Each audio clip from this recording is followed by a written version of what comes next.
Hola a tots i totes, soc l'Anna Pérez Català, soc ambientòloga i estic especialitzada en canvi climàtic i cooperació internacional. I des de que vaig acabar d'estudiar he treballat en el sector públic, en ONGs, però sempre relacionat amb el canvi climàtic.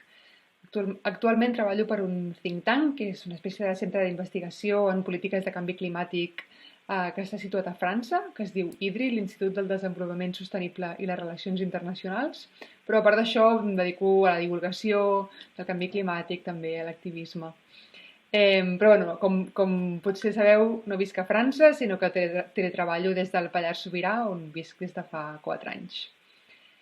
Pel que fa al paper de la dona, no? en aquest àmbit més científic, jo he de dir que afortunadament cada vegada hi ha més dones que es dediquin a la ciència o a la recerca, sobretot en aquest àmbit més ambiental al qual jo formo part, però això no vol dir que haguem assolit una igualtat o una diversitat, no? Que seria la necessària, sinó que encara hi ha, doncs, per exemple, és molt difícil que les dones arribin a certes situacions, posicions amb més poder, no? Com la direcció d'una organització, o que no hi hagi conductes masclistes dintre de l'àmbit de treball. No? Hi ha molta feina encara per fer dintre d'aquest mateix àmbit i, de fet, per mi la lluita per un planeta més just passa tant per la lluita contra el canvi climàtic com per la igualtat de gènere.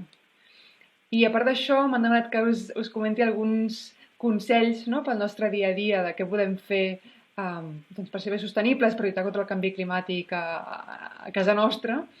I jo us diria que per mi el més important és l'organització, no? És participar d'entitats, de moviments socials, mobilitzar-nos per demanar a aquells que són responsables, que són els nostres representants, bueno, el món al que volem anar, no? I allò que volem.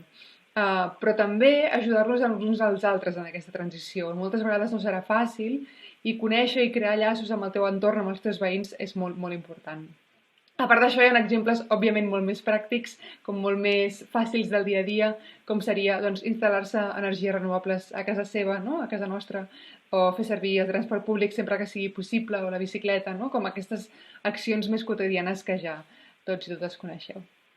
Bé, doncs feliç dia de la Dona Treballadora a totes i espero que ens seguim trobant en la lluita. Fins aviat.